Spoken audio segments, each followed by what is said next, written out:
پیارے نبی صلی اللہ علیہ وسلم نے ایک روایت میں فرمایا اتاکم رمضان شہر مبارک، تمہارے درمیان جو مہینہ آیا ہوا ہے یہ کون سا مہینہ ہے؟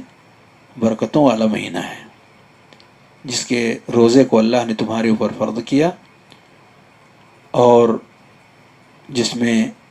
بہت ساری نعمتیں رب کریم نے تمہیں عطا فرمائی۔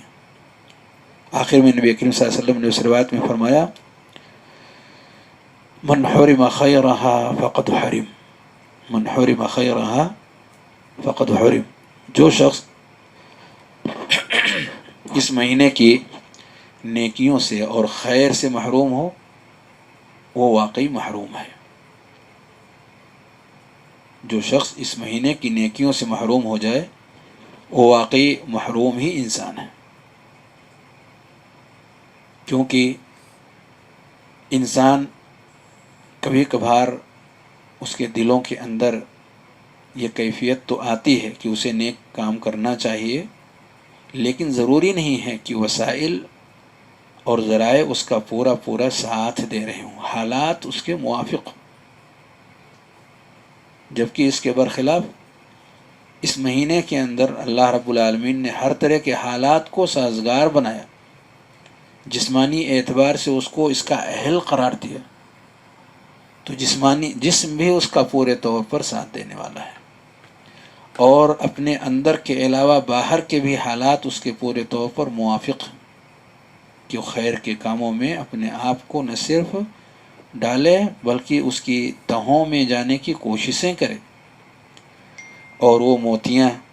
جو رب کریم نے اس مہینے کے اندر بکھیری ہوئی ہیں انہیں وہ چن سکے۔ ایک حدیث میں نبی کریم صلی اللہ علیہ وسلم اس کی فضیلت بیان کرتے ہوئے فرماتے ہیں من صام رمضان ایمانا واحتسابا غفر له ما تقدم من ذنبه، صحیح بخاری اور مسلم کی روایت ہے کہ جو شخص رمضان المبارک کا مہینہ ایمان اور اجر کی نیت کے ساتھ رکھ لے اس کے پچھلے گناہوں کو اللہ رب العالمین معاف فرما دیتا ہے، اور بڑا اجر اس روزے کے پیچھے اللہ رب العالمین نے جو باقی رکھا ہوا ہے اور جس کا تذکرہ حضرت ابو ہریرہ رضی اللہ تعالی عنہ کی حدیث میں فرمایا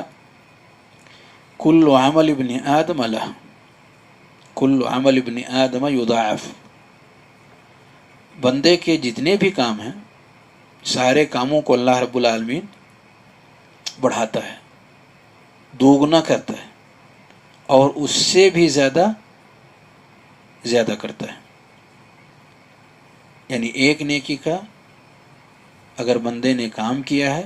تو اللہ رب العالمین بڑھا کر کے اس کا اجر دیتا ہے۔ کتنا بڑھاتا ہے؟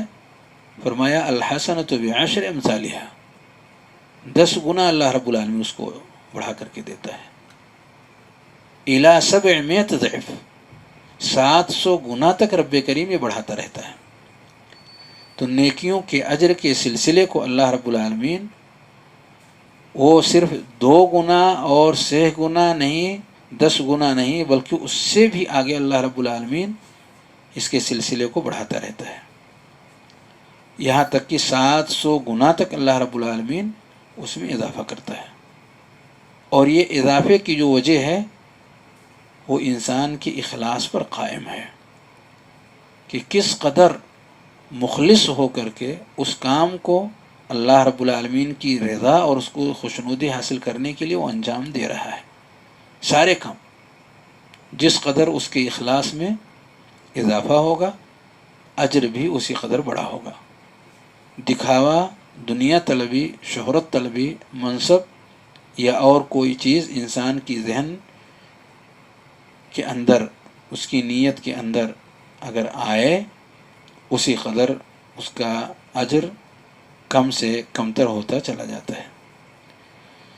نبی اکرم صلی اللہ علیہ وسلم نے فرمایا کہ اللہ رب العالمین فرماتا ہے الا الصوم، ہاں ان تمام نیکیوں کے اجر میں اللہ رب العالمین اضافہ کرتا ہے 700 گنا تک سوائے روزے کے، فإنہ لی وأنا أجزی بہ، کیونکہ یہ روزہ میرے لیے، اور میں اس کا بدلہ دوں گا۔ تو اللہ رب العالمین نے روزے کو اپنے ساتھ جوڑا کہ یہ عمل میرے لیے، گویا کہ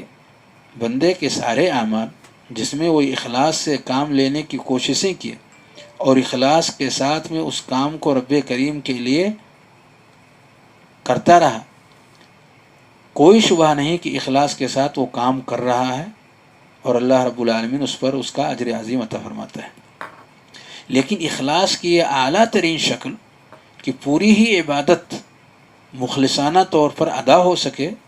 اگر اس تعلق سے کوئی عبادت اول تا آخر اخلاص کے دائرے میں بند ہو کر کے رب کریم کے حضور پہنچے،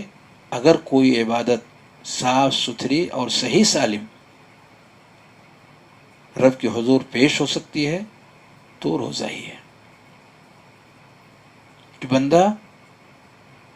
اپنے اس روزے کو محفوظ رکھتے ہوئے تمام ان چیزوں سے جو اس کو نقصان پہنچانے والی ہیں، اس کے اخلاص میں کمی لانے والی ہیں، ان ساری چیزوں سے اپنے آپ کو بچاتے ہوئے اور اللہ رب العالمین کی رضا کو حاصل کرنے کے لیے وہ جس اعلیٰ جذبے اور قدر کے ساتھ اسے رکھتا ہے، یقیناً یہ اسی کا حصہ ہے، اور اسی بنیاد پر اللہ رب العالمین نے اس عظیم الشان عمل کو اپنے لیے خاص فرمایا، کیونکہ اللہ رب العالمین پاک ہے، صرف پاک چیزوں کو قبول کرتا ہے، اور کوئی بھی ایسا کام کہ جس میں کسی بھی طرح کی معمولی سی ملاوٹ اگر ہو تو اسے رد کر دیتا ہے۔ پر صیام ایک ایسی عبادت ہے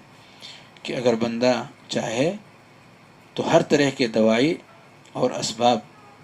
کچھ ایسے اس کے سامنے مہیا اور تیار رہتے ہیں کہ اس کے ہوتے ہوئے بندہ اخلاص کے اعلیٰ ترین مقام اور منازل تک پہنچ سکتا ہے، جو کہ اللہ رب العالمین کی رضا کے حصول کا سب سے اہم ترین ذریعہ ہے، اور اللہ اس عمل کو اپنے لیے خاص فرما دیتا ہے۔ آگے اس اخلاص کے طرف اشارہ کرتے ہوئے نبی کریم صلی اللہ علیہ وسلم نے فرمایا یدع شہوتہ وطعامہ من اجلی، بندہ کیا کرتا ہے کہ اپنے شہوتوں کو، اپنی چاہتوں کو،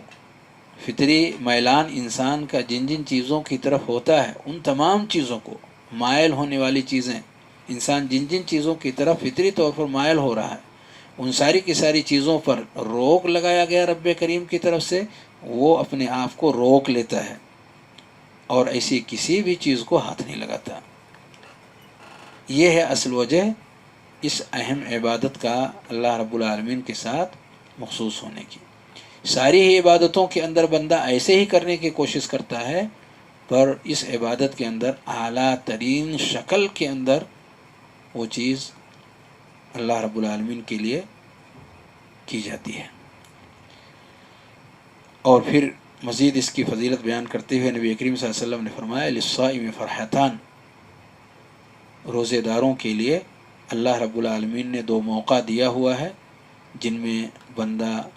خوش ہوتا ہے، خوشی اور مسرت اس کی زندگی کے اندر آتی ہے۔ فرحۃ عند فطرہ، ایک خوشی ہے افطار کے وقت، وفرحۃ عند لقاء ربہ، اور دوسری خوشی ہے رب سے ملاقات کے وقت۔ آخر میں نبی کریم صلی اللہ علیہ وسلم نے فرمایا، یہ بھی فضیلت ہی کا ایک حصہ ہے، وَلَخَلُوفُ فَمِ الصَّائِمِ أَطْيَبُ عِنْدَ اللَّهِ مِنْ رِيحِ الْمِسْكِ، کہ روزے دار کے منہ کی بو اللہ رب العالمین کو بے حد عزیز ہے، بے حد پسندیدہ ہے۔ من ریح المسک، مشک کی خوشبو سے بھی زیادہ،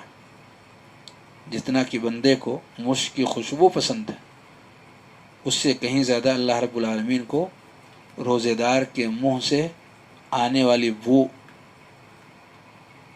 وہ رب کریم کو پسند ہے، کیونکہ عبادت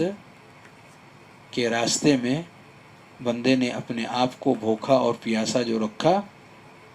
اس کی وجہ سے گرمی اور بھاپ اور کیا کیا چیزیں بن کر کے اس پیٹ سے نکلنے والی یہ ہوا اللہ رب العالمین کو بڑی عزیز اور بڑی پیاری لگتی ہے۔